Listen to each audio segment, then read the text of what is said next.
Because I was going to ask you, there's a Western philosophy. It's much less intense than Vedanta.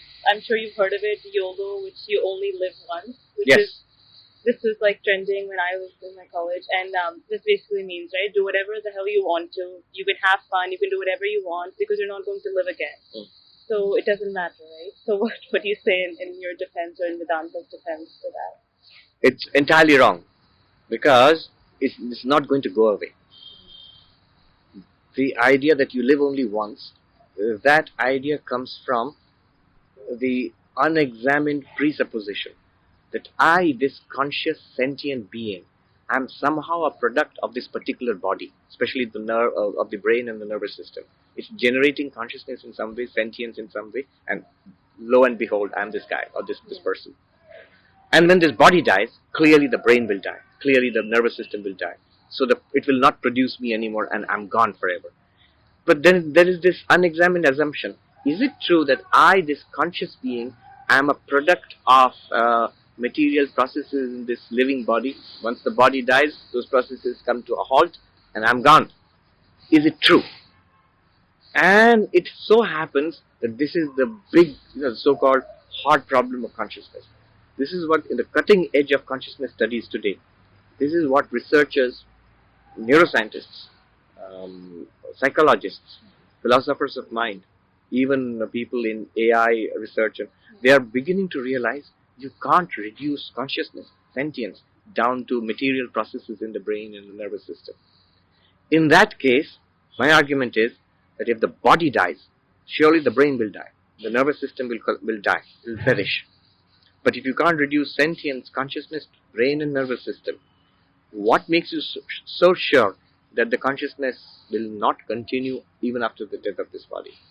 If it's not being produced by the brain, then it's there now. The brain goes, maybe I lose all my ability to interact with the world.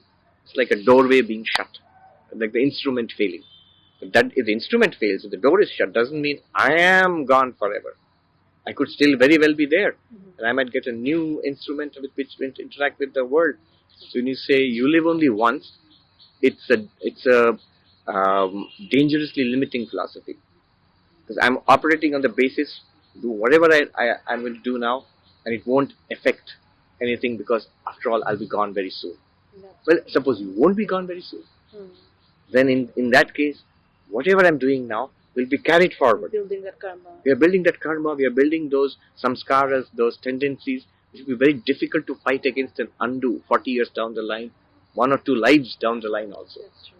It's a saying, right, that when the tree or the plant is small, you can change it, the habits of samskaras, as it keeps growing up, and we don't even know how many lives we've been here for. Yes. So then it's even more difficult, which I can see in myself, like once I began to get awareness, that there's some compulsions I have, which maybe are from past lives too. So the sooner you become aware, the sooner you can maybe careful, live more consciously. Not even prescribing that you do this or do that, more aware of we are, of what I am, what I'm thinking, what I'm saying and what I'm doing, the better it is for us.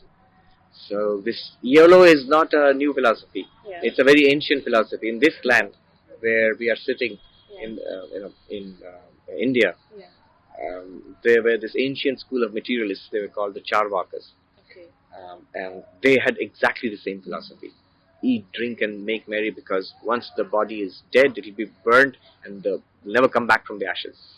So they say, borrow money if you must, and have fun, because nobody's going to come and collect your debts anymore. So that was the school of materialists. It's entirely based on the idea that we are body and nothing other than body. And that's now, especially in this time in the 21st century, this is the big question.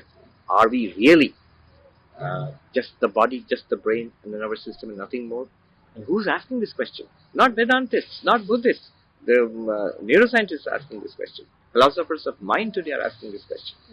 And Deepak Chopra, Rajiv Malhotra, some people are coming out and taking this discussion forward. David Chalmers, he's the one who coined the term hard problem of consciousness. I've heard of Bernardo Kastrup, of Donald Hoffman. These are people who are seriously questioning whether consciousness can at all be reduced to just body and mind, bodily functions.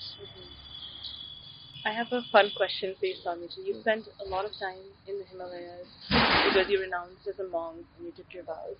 Was there any like interesting experience or encounter you had? I don't know anything. I mean, I've read about levitation, astral body travel. Something you ever saw or experienced that maybe shocked you as well? It's not that I spent a lot of time there. I spent a few months Okay. on different occasions. But yes, I had a number of interesting experiences. Nothing like people levitating, but I met some wonderful monks, practitioners there, and some not so wonderful ones also. So all in all, it was a very sort of colorful experience. I can tell you about this one monk I met in Gangotri, high up in the Himalayas. So this monk, he invited me to another monk of our order. Two of us, we went up with him to where he lived. He literally lived in a hole in the ground, just close to the river, the Ganga, which was just ice melted from the glacier. And he lived on you had to crawl inside on all fours. We crawled inside and we followed him inside. It was pitch dark, and he sat there. And we asked him, "Why don't you live up there? There's a big cave, nice cave there." And he said, "Well, I wanted to, but there's a bear who lives there, and the bear is a kind of a bully. Won't let it." And so this hole, it's too small for the bear to enter. So that's why I live in this hole. And in that pitch dark, in there, with the roar of the river just a little muted, by the rocks, I still remember, he chanted and explained the fourth chapter of the Gita to us. So that I had numerous such experiences. Nothing magical or supernatural, though some monks did tell me about their own experiences.